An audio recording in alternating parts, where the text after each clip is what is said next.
Hi, welcome to Lecture 1B, Introduction to the Construction Industry. I'm Tom Stevenson, and we're going to be going through different high-level view of the construction industry, essentially what it's all about, a little bit of statistical information on the background of the construction industry, the different sectors, just so you get a really good handle of what you're getting yourself into in this program, and you have a good idea of how the industry might be able to benefit you in your future careers. Construction industry, I'll start off by saying, is an enormous industry, and as much as it's a big industry, it's actually a small industry in the sense that people get to know people, and people know people that are very good at what they do. And so if you get very good at what you do, you're going to have an excellent career in this sector. And it's one of those sectors that you can't really outsource it to another country. I suppose some design aspects and things like that can be done that way, but building a project, you need to do a lot of it on site. There's going to be a lot more prefabrication in the future with building information modeling, better known as BIM. I think at the end of chapter 1 in the Understanding Construction Drawings text, you'll see a little bit about BIM, and there's a chart. We'll get into that in future lectures, but it's a good idea to sort of understand how building information modeling is actually changing the way we do things, and it's going to continue to change the way we do things. So we're going to look at the various types of construction, getting into the different sectors, look at the stakeholders, who's involved in the construction industry. There are a lot of stakeholders that are involved, whether we're talking about clients, consultants, subcontractors, suppliers. There's an array of people that we need to be able to identify, procure, coordinate, work effectively with, and how that integrates with the different construction models and types and contracts and regulatory authorities. All these things come together. So I kind of think about the construction industry like this big circle here, and this big elliptical circle I think of that sort of like all the information in the universe. And the construction industry is kind of like that in the sense that the universe is always expanding, and as it expands in itself, the construction industry is expanding in all the things you need to know, and all the different ways of doing things, and all the different materials and building systems and software systems and integrations and building automation systems that we need to understand how they work, and we need to try to learn as much as we can. But with that said, there's only so much that one person can know, right? And there's what you know right now, there's what you'll know at the end of your program, and there's what you know after a couple of years of working in this industry, and then there's what you know after working decades in the industry. And at no point are you really going to know everything. And if you think you know everything, that's when you got a lot of trouble, right? I run into people occasionally that they think they know everything, and that's really telling, because there's always things that you can learn. Even if there's something, maybe one of your classes, you've done this particular topic and you know it, but hearing it come from somebody else gives you a different perspective. And there's always these little gaps that we need to fill in our knowledge base.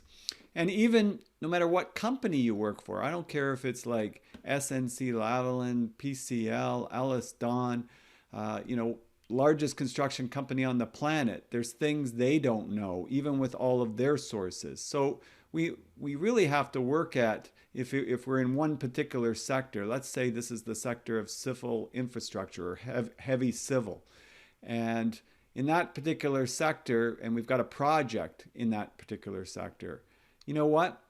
You're not going to know everything about that project. There's going to be what we call knowledge gaps. And your job, really, especially if you're getting into the field of management, is to fill those knowledge gaps. You got to figure out where those gaps are, and then you've got to source the people that know the answers, and you got to filter that information and figure out, is this good information or is this not so good information? And today that's even harder to do unto itself, because there's so much information out there, and trying to figure out what's true and what's not and what's your best pathway and strategy and tactic with this, it becomes quite a challenge. So the way we fill those knowledge gaps, between, and these are some of the areas that potential areas in a project that you have to fill. When we talked about stakeholders and people that are involved in your projects, they could be any amount of these. Some of them may not be applicable to certain projects. All of them may be applicable to certain projects. It just depends, right? But you have to be able to source that information, filter it, and figure out your best strategy and pathway. And your project team will have to interpret that information and figure out where's our best way to go. So that's part of understanding the construction industry. And within that knowledge area, there's both soft skills and technical skills. So the soft skills are the things like communication, leadership, any kind of interaction, written communication. Communication could be a big topic unto itself. Motivation, how do we engage, get people engaged in our projects? How do we motivate them to get what we need to have done, when we need to have it done, at the price point that we need? These are all soft skills. And then there's the technical skills. Structurally, what does this mean? What kind of rebar requirements does it have? What kind of forces are coming under against this?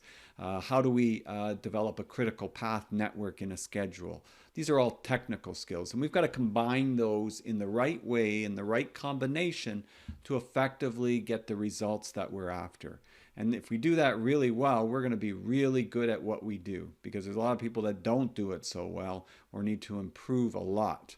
Okay, so think of that way. And as I kind of rattled through, and it comes up again in a later slide, institutional, commercial, industrial, we often call these three ICI. So if you hear the acronym, and that's the one thing about construction, this course is going to have a lot of acronyms. It's trying to get a little bit used to the different acronyms and abbreviations that are used to identify things.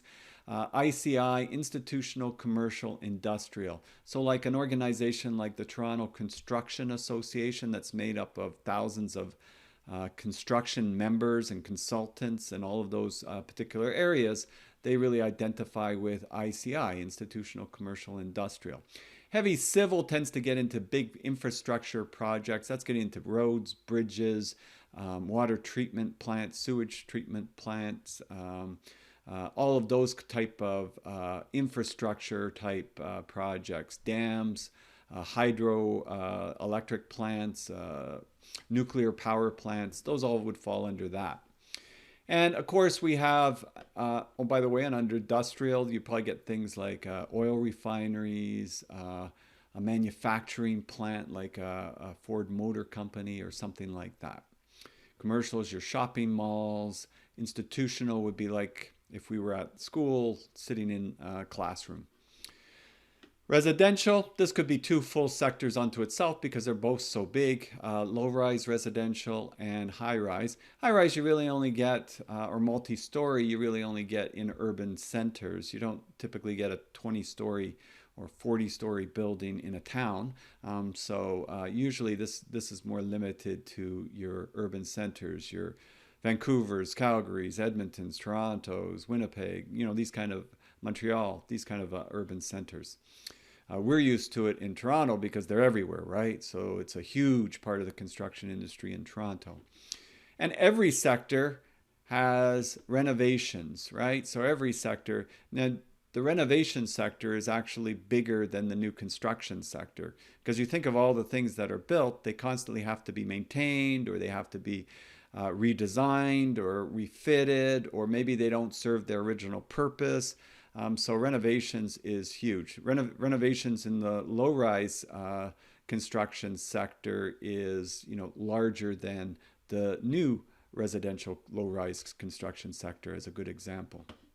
Restoration work, well, that could be, we always think of restoration work like heritage restoration, like restoring Casa Loma or the Parliament buildings. And in Ottawa, restoration is really a big, heritage restoration is a big deal.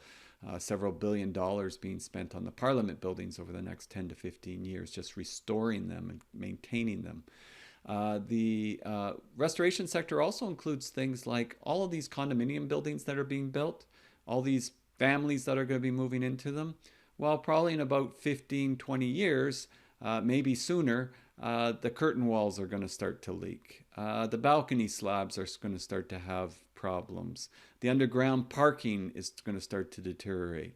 That's the restoration sector. So it's kind of tied to the renovation sector, but it's really just restoring something back to its original purpose.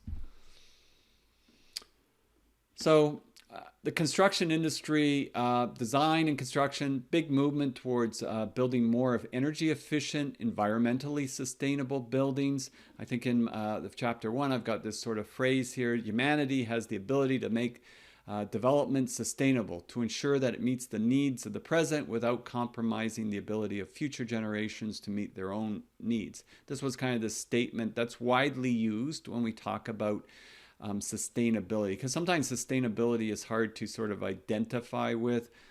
Just because something is green does not mean it's sustainable. Green building is kind of like you're doing something above what the building code requires you to do, but it doesn't mean that it's so far above that it's actually sustainable. So I guess a good example would be Energy Star in housing. Energy Star in housing is better than the building code. It's usually around 25% better energy efficiency than the current building code. So it's a good start, but it's not. I wouldn't consider that sustainable because it's not necessarily at, say, like what net zero certification is. That's another certification program where a house has to produce as much energy as it consumes, right? So that's how I distinguish those. So I take that statement to kind of look at it from that phrase. We all have to take some sort of benchmark and identify with it so that then we can sort of filter information for what it means. You know, if advertisers are advertising something as sustainable and you're like questioning it, probably good to come back to this phrase and sort of visualize that. Maybe it fits better in this category. And then of course there's what we call greenwashing, where somebody's just trying to say something's green when it's not. I guess a good example might be some of like BP Oil, when they were sort of advertising they're the green oil company, and evidently that wasn't the case at that time with the Gulf oil spill. So in the case of the construction industry, I really think that if you're going to say you're doing something sustainably, make sure that you are, because I think you're kind of called out if you're not. Better not to say anything if that's the case. So building to a higher, more energy efficient, environmentally sustainable level than is currently standard practice, with the intention of eventually becoming truly sustainable. So you're not quite there yet, but you're trying to do better and working at getting better. So when we think about the overall construction industry, there's a big contribution that's made to infrastructure. So we can't be functioning as a society without all of these kind of things that we have. Transportation networks, they're all built. You know, airports are built. Planes need somewhere to land. We need somewhere to organize people getting onto them. We need some way to ship freight across the country. Utility services, how are we going to get our water, our gas, our electricity, communications, which has become really important fundamentally too. How do we ensure that we protect our buildings from flooding, from rivers and rising sea levels? There's all kinds of infrastructure and protections going into place regarding that. You know, the Great Lakes as we speak are at record levels. Those rising shorelines, they will cause some problems in certain areas if there's not some contribution to infrastructure by the municipalities to protect certain areas, high impact areas. Economic and social benefits. You know, it brings out a wide variety of economic and social benefits, tons of jobs. You're here in this program. You're looking to make a career for yourself in this industry. It has tons of economic and social benefits as a result of that. And it contributes to society, because when we have people working, it makes for a much more engaged society. When we have physical improvements to infrastructure and our standards of living through having a properly built environment, it has all kinds of benefits that we wouldn't even think about. Just think of if we couldn't build hospitals, what kind of state we would be in if we couldn't set up those kind of structures to make those kind of buildings and institutions feasible. So there's a lot of, when you really get down to it, I think you're getting into an industry that is about as impactful as you can get. I often like to think about projects as the end result. You'll hear me in other courses speak that way. I try to get a vision for what is this project going to be used as when it's completed. Even when I was working on the construction of e-building at our campus, I was trying to visualize the end building. Really, really hard to try to visualize exactly how the students would be interacting and using the different rooms, and trying to have whatever small level of influence I had for project manager of technology on that project. And that's helpful. I think that helps provide the best end result, and that makes you much better at what you do when you can actually put yourself in the shoes of the individuals that are going to be using the facility. There's an excellent book, and throughout courses you'll hear me quote different books. It's just what I read a lot. And one is, it's called How to Win Friends and Influence People. It was written by Dale Carnegie in the late 1930s. And that particular book, it's been recently on the New York Times bestseller list. So it's stood the test of time. One of the things from that book that's very interesting is the concept of really putting yourself in the other person's shoes and trying to look at it from their viewpoint. This works really well if you're dealing with a client. This works really well if you're dealing with a subcontractor or a supplier. And it works really well if you think about the end user of whatever it is you're constructing and how they're going to use that facility. Because you're going to be more attuned to making sure that that facility is going to work well for them. And you're going to try to influence that, no matter what your position is, to have that best end result.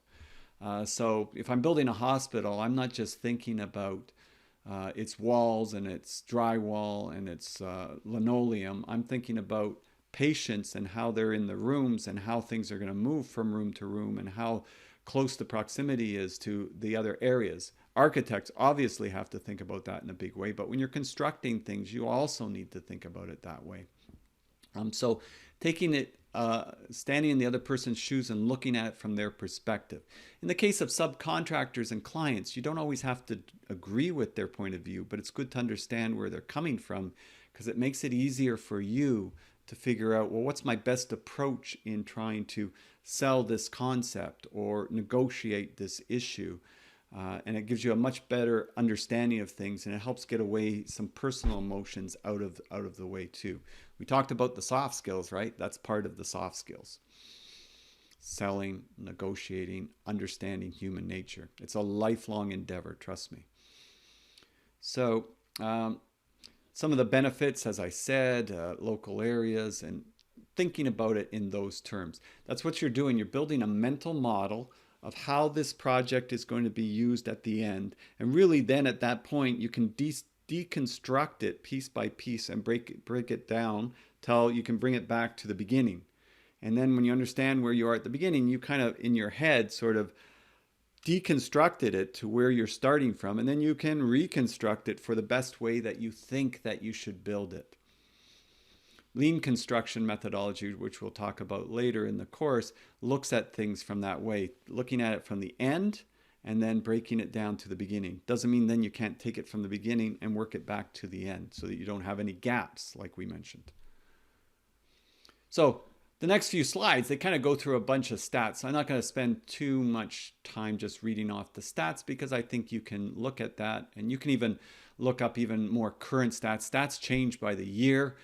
This year might not be the greatest year as for most industries, but surprisingly, the construction industry has actually been very, very resilient through this. Just the other day, I was hearing the renovation sector, they were expecting was going to be down this year by 5 to 10%, which is not bad considering what's been going on. And last year was a full-out record. I think in Canada it was over $100 billion.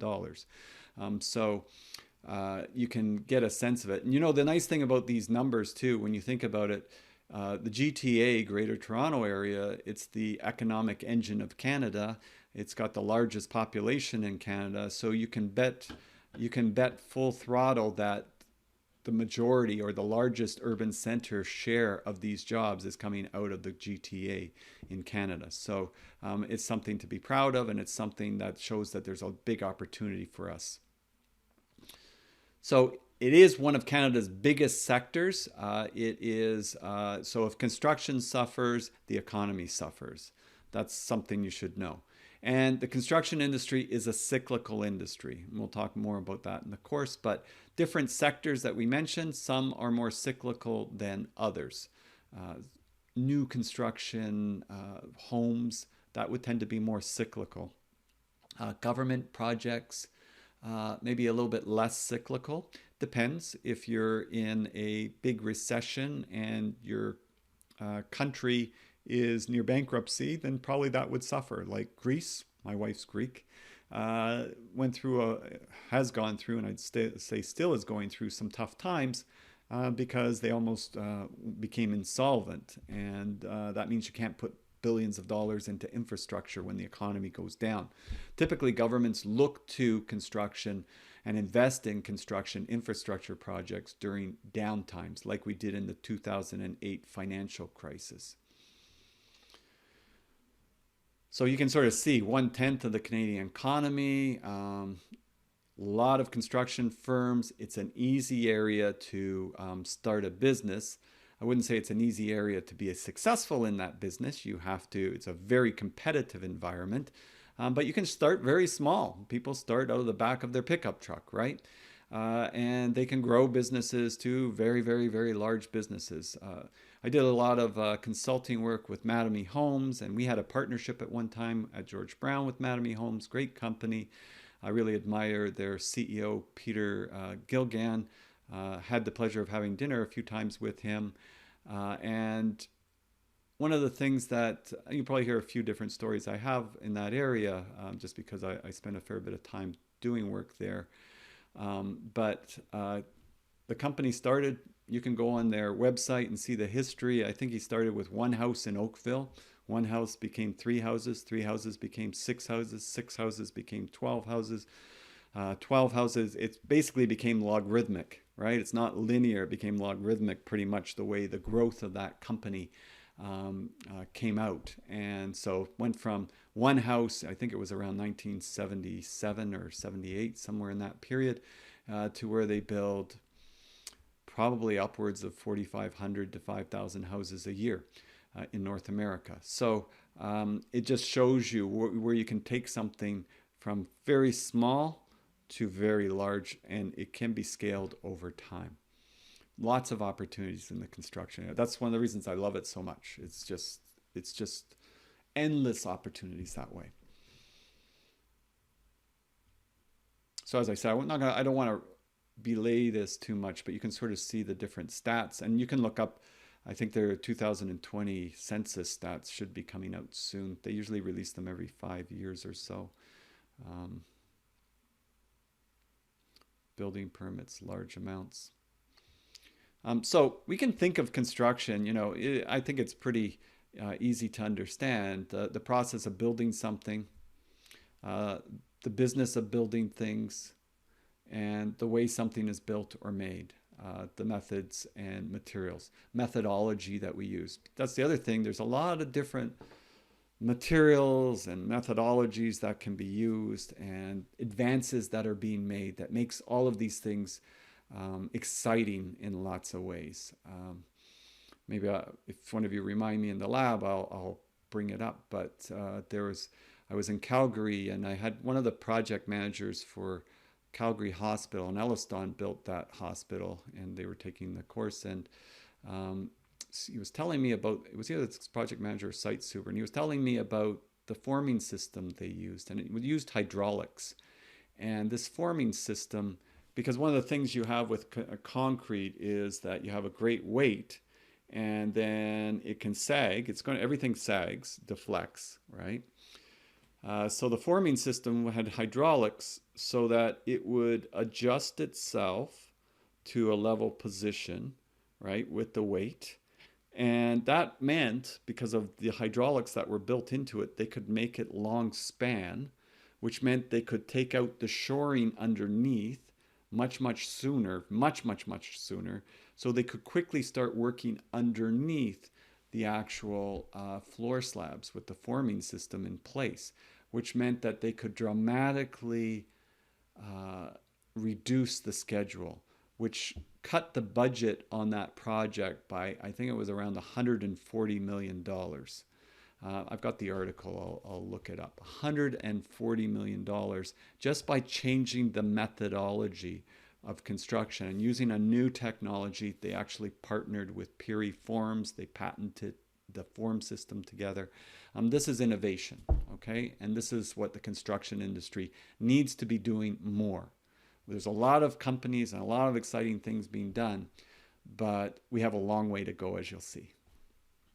I like the exciting stuff. I can also tell you the other side of things where we're a little bit on the slow side with things. But that's why you're here. You're going to learn how to do these things, and you're going to figure out new and better ways that people like myself never even thought about. So we have the process, high-rise building construction, the industry, residential, methods and materials, reinforced concrete structures, putting in basically the base pad. You can see the construction ramp coming down. This is for a condominium building being built in the old Canadian Tire lands on Shepherd between Leslie and Bayview on the north side. It's between Shepherd and the 401. So the 401 is actually right back here. And there's about 18 to 20 buildings that's going in on the old Shepherd Canadian Tire lands that are condominiums in the range of 30 to 46 stories. So that is that process of renewal and highest and best use that I mentioned in the chapter. Very important concept, highest and best use. It's it's the engine of what runs development. It doesn't make sense to have a huge storage area in the middle of Toronto when it's so costly and it takes up so much land. It makes better sense to do something like that, maybe more in the outskirts around the peripheral of Toronto, and distribute from there, as opposed to right in the core of, not the core of downtown, but the core of Toronto, where it could have a highest and best use. A subway's right nearby, you redevelop it, you put in about 18,000, I think actually it's around 12,000 units of condominiums, and it's almost like a little city in there. So you can imagine that's bigger than, say, a town of Collingwood when you have them fully occupied with people. Construction differs from manufacturing. It's one-time projects. It's project-based. So project management, understanding project management is fundamental to understanding construction. And, some of my colleagues don't always agree with me on this. You got to really know the specific technical parts. I think that with understanding how to run a project, any project, you've got a lot of transferable skills. So even if you take this full program, I think if you got into another sector and you get put in charge of projects, you've probably got about 50% of what you need to know. You just got to figure out now the specifics of the technical aspects of whatever that project is. If it's a IT project, if it's a manufacturing type project, it'll be different than a construction project, the technical aspects, but the fundamentals of how you run a project, there's a lot of them that are very similar. That's why one of the designations, the global designation PMP, Project Management Professional, doesn't really distinguish between whether you're a construction person, an IT person, a manufacturing person. It sticks to the fundamentals and then leaves the detailed technical parts for you to learn and know. So problems facing the construction industry. Highly traditional, slow to embrace new technology. You have people maybe my age, the average age in the construction industry tends to be fairly high. I would say in more recent years, we've been getting younger people into our programs and being very successful entering the construction industry. But for years, parents were kind of like nervous. I don't want my kid going in construction. It's a rough and tumble industry. But then I think parents started to realize, all these people that got into IT, a lot of times they get laid off, it gets outsourced to another country. Whereas these construction people seem to have good, long, steady jobs, and they seem to be making very, very good money. Maybe not such a bad industry to get into. And they can move around. They could go from Toronto to Vancouver to Edmonton. It's a very transferable skill as well. It's highly traditional, slow to embrace new technology. You got a lot of people in the 50-year plus that are kind of prefer not to use anything more than, say, email. But that's where you've got a huge advantage. By the time you finish this program you're going to learn a lot of different programs, and you're going to feel pretty adept at just adapting. It's not about learning one program. It's about just being able to have a growth mindset and say, I can figure this out. And because you've done it so many other times, and developing a toolkit of skills and mental models of how you approach learning a new skill, such as different productivity systems. Restrictive, outdated building codes. Well, our regulatory authorities, it is getting more and more regulated. So it is a quagmire, to be sure, to work through. And that's always a challenge. And developers are always screaming that we need to make things more streamlined and easier to do. Labor agreements, lots of union issues. So you got to understand industrial relations. Liability and legal considerations. Well, yeah, you do something wrong, it could hurt somebody, and it can cause huge financial loss. Lack of profit motive or other incentives. Very competitive industry. It's sometimes difficult to make people think everybody running a construction business is making a fortune. But sometimes with all the hurdles that we've just been mentioning, it can be much more challenging than you might think. Mentioned the regulations and environmental constraints, and of course developers have to deal with NIMBYism, which is not in my backyard, where people don't want a condominium building in their backyard. In our other in the residential course I teach, I explain that when we talk about zoning. I go through a personal case that I had myself. Global competition as well. We have large construction entities from the US now, from the UK, entering Canada and competitively bidding on projects that domestic contractors that we're working on. Doesn't mean for you could get a job with one of them. Walsh would be an example that comes to mind. Turner's another example from the US. We had Carillion till they went bankrupt. A number of our students actually got jobs with Carillion. They actually did very well. They moved very quickly on. Interesting background. One of our successful students who's actually teaching a course with us right now.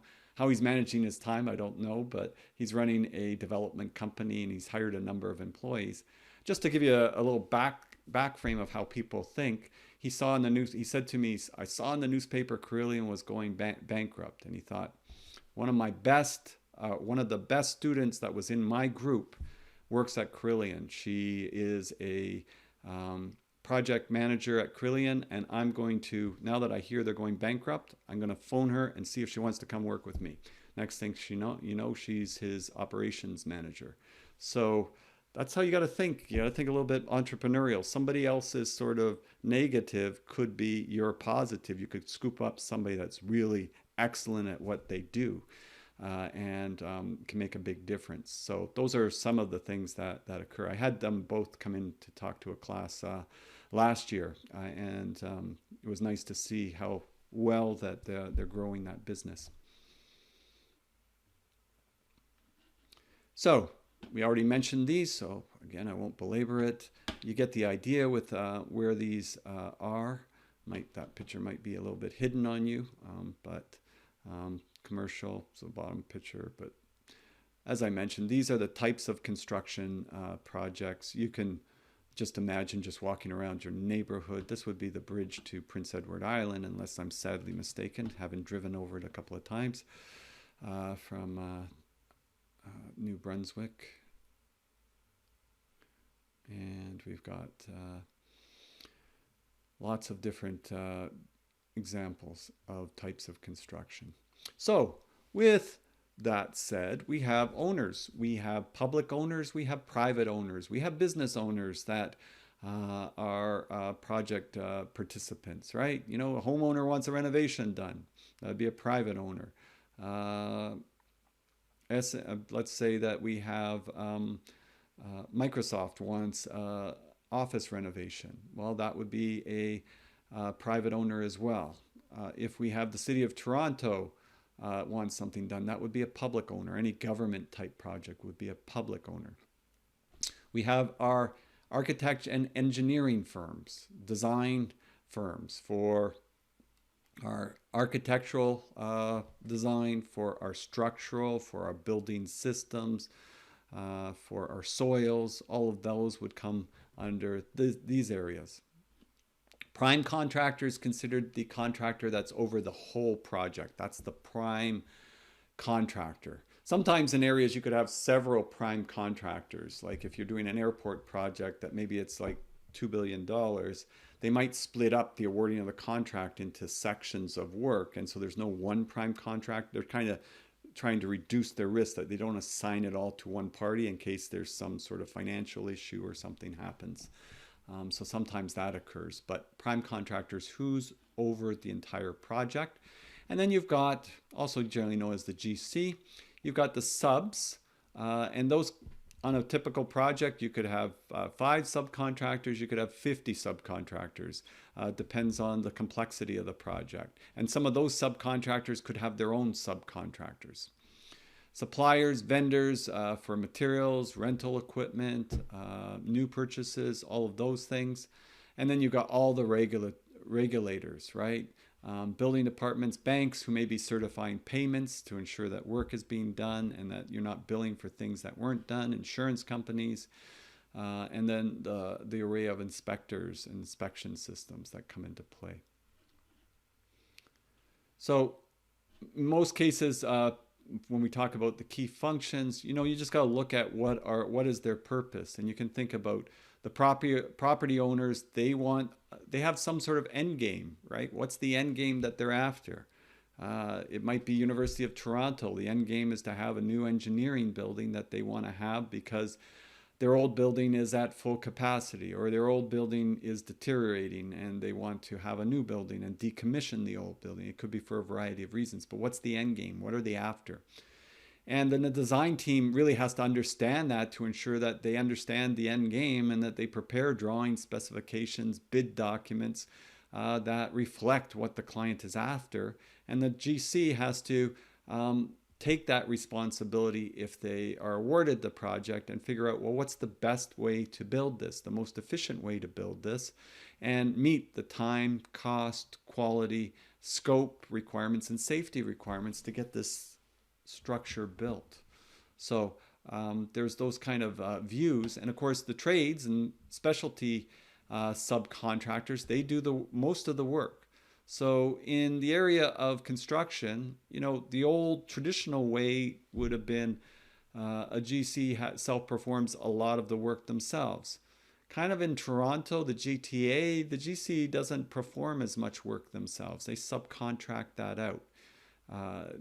It's a very competitive market, and traditionally a GC would do on a high-rise building the concrete work themselves, because that's a big part of that work. Today in Toronto, I would say that's more rare. It's mostly that they would sub that out to a specialist concrete company. There's all kinds of specialist forming companies, and because that's all they do, they're better at it and they're more cost effective. Now you go into smaller markets like Edmonton and Winnipeg and Newfoundland and places like that. It actually is then for those same GCs, the specialty market, there's not enough work for them. And so the GCs tend to be better at it. So then in those markets, they tend to do that work themselves. But generally, by and large, about 90% plus of the work is being done by specialty subcontractors. And then, of course, we've got all of our manufacturers and suppliers that we have to deal with. We've got what we call long lead items. Those are things that take a long time. So you've got to order them well in advance. You've got to plan that. You've got to schedule that. You've got to monitor that. And then you got items you could just order today and get it tomorrow or the next day. So what we need to coordinate and how long time frames we have needs to be understood and identified. So you got the owner, developer, you got designers, you got the general contractors, you've got your allied professionals, which we'll bring in a moment. Those are things like your quantity surveyors, your inspection teams, your third-party commissioning agents, etc. GC, so a contract is here with the owner-developer. There's other contracts that are separate. So there's no direct contract under a traditional form between the designers and the GC. And the GC hires all the subs. So GC is taking a lot of risk because they're putting in a price based on what these contractors can do. They're gathering all of those prices, putting that together and saying to the owner, responding to a bid documents, this is what we can do this work for. That's the traditional delivery method. There is a lot of delivery methods, but that's the most popular. So it comes under a lump sum and people like to know, what's this going to cost? So as I mentioned earlier, the owner can be an individual organization. It can be a business. George Brown College, that would be an owner. George Brown College wants to build a new building. So they will typically hire their own project manager as an employee to help them with this process. The design professionals, so the architects, and they're looking at all of they have to design things that fit a budget too. So they have to have a reasonable concept of cost, or else they're going to design things that when they get the bids in, they don't work. Nothing worse. And I've had that where I bid on projects and then the owner's shocked and the architect gave them a budget, and then it turns out to be way more than that budget amount, which can be pretty frustrating from that perspective, right? So they have to have a good sense of those areas and prepare the contract and construction documents. So they are also acting on the owner's behalf to make sure that the work is being done properly and how it was designed. GC, I think I've already kind of mentioned the main role of the GC. So it's really to coordinate, to figure out the best methodology to use to contract with the subcontractors and suppliers to procure that work, and to make sure that it's done and meets the quality expectations of the contract documents. Subs, those are your specialists, your electrical, your plumbing, your HVAC. Even today though, in the big scheme of things, there's a lot of the larger subcontractors, they're kind of going through a amalgamation process, like your states and your modern Niagaras and your guilds. They're buying up related building systems firms, and so they're trying to be like one-stop entities in those areas so they can even coordinate some of that work, which in some ways makes a lot of sense, especially in a market like Toronto or Canada, where you've got certain urban centers that they operate out of, where they can be the dominant force. If I'm a GC and I can hire one sub that takes care of my plumbing, my HVAC, and my electrical, it makes my life of coordination a lot easier. But in the small market, they're individuals. So in mid-sized market, they're individuals. So don't get me wrong on that. Manufacturers and suppliers, so you can sort of see the list there: brick, lumber, concrete, rental equipments, fabricators, anything that we want to get pre-assembled. And fabricators are becoming more so because with building information modeling, 3D models, it's easier to design something that is actually going to work and to build it and ensure that the parameters are correct so that when what comes that's been pre-manufactured actually fits. Historically, that didn't work that way, and if we got too many things pre-manufactured, we'd find they don't work because there was something wrong with the design. So we're able to better vet the design using BIM modeling, so that increases the opportunity to prefabricate more. If you prefabricate more off-site, you have less waste and higher quality control opportunities we'll talk about. and governments. And we'll be getting into the different regulatory authorities in Ontario. It's the Ontario Building Code that gets enforced, and it's the actual municipalities and cities and towns that actually do the enforcements, as you'll find out from your other courses. Allied professionals, so these are all these ones that I was mentioning, like quantity surveyors, bond brokers, inspection firms, like testing and commissioning areas, etc. Types of construction works. That's the other thing too. Again, some companies, they practically do everything. You know, I would say PCL, Ellis Dunn, they pretty much do everything except low-rise housing. I haven't seen them do that, but most other things, they probably have done it one way, shape, or form. There's certain things they specialize in more than others, but over the last 15 years, they've all started to get into the heavy civil. Up to that point, they were separate companies, but over the last 15 to 20 years, most of these larger companies have also absorbed those sectors of the market. I think they realized, and I think it's a good position, if you think about a construction business, it is a cyclical business. So if I only build condominiums, I'm in a pretty tight spot when the condominium market goes down. Or if I only build schools, I'm in a pretty tight spot if the government's cutting back and there's no school projects coming out, right? But on the other hand, if I build condominiums and I build schools and I build highways and roads and bridges, well, if the economy goes south, very often, more times than not, the government invests a lot of money in infrastructure. So while my condo market and while my institutional market might go south, I've got lots of opportunities in the heavy civil areas. So it's kind of like looking at, well, do I have something that is diversifying my portfolio of projects so that I'm not leaving myself overly exposed? That's one concept. Another concept is you can't be the best at everything, so pick something and just choose that and roll with it and make sure that you're not overexposed. So when it's a downtime, you can just back off. So there's different viewpoints when we talk about construction businesses and how they're organized and how they operate. It's really worth thinking about that. Even when you think about a career, you know, how exposed am I in this particular sector? Have I got skill sets that I could quickly move laterally to a different sector? And protecting yourself that way, or at least thinking strategically so that you can do different tactics depending on what's going on. So I'll just flip through these because I think and so some companies, they'll prefer GC sort of frameworks. They bid on lump sum projects. Others just want to be construction managers, not at risk, meaning they get hired by owners and they'll make sure the projects are constructed, but they're not contracting directly with the subcontractors, so there's less risk. There's less reward because you just get a percentage over the top, but there's less risk.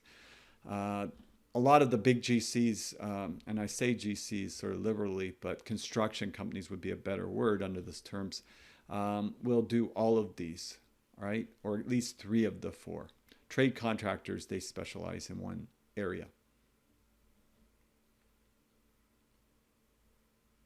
I'll let you read through those rather than going through. And then I think that kind of spells out what I wanted to cover in this particular section, is just understanding the different parties and how they come together and some of the opportunities.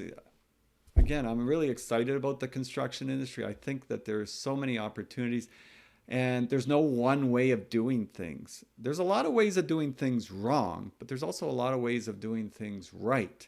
And there's also ways that we haven't even figured out yet of doing things even more right, if you want. So it's an exciting industry, but you got to know the fundamental basis, and then you're going to be building all these little neural networks in your brain about all these little things. And right now, for some of you, this is like a piece of cake, and for others, it's overwhelming. And so everybody's going to reach an equilibrium at a certain point in the program where the neural networks and all these little points, and they're just going to start firing and connecting with each other, and then it's going to come together, and then you're going to start to see it. and you're in a very good position right now at the beginning of your degree program to see how this is playing out and to be diligent about it and go at this, watch these videos, participate in the lectures. You know, I get students, oh, I didn't miss anything in that one class. Yeah, maybe that one class that you missed is not a big deal. Maybe that one video that you didn't watch is not a big deal, but it's cumulative. And over a period of 4 years, if you miss enough stuff, you've got all these knowledge gaps even more than a regular graduate. And the construction industry, it's not a forgiving industry. It has high expectations, and it doesn't matter if you have a diploma, a degree, you got the job, they'll very quickly let you go if they see that you can't pick things up quickly. They don't expect you to know everything when you start, but they expect you to be very adaptable and agile and quickly pick things up.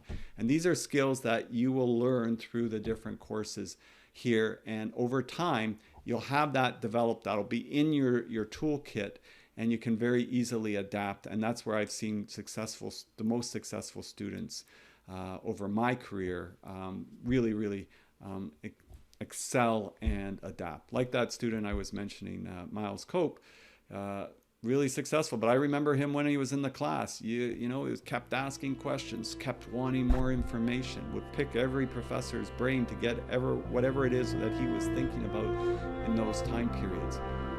Don't waste your time. Take advantage of it. Use some of the tips that we talked about in Lecture 1A to better focus and increase your ability to learn more efficiently so that you can get more stuff in a shorter period of time and still enjoy your life.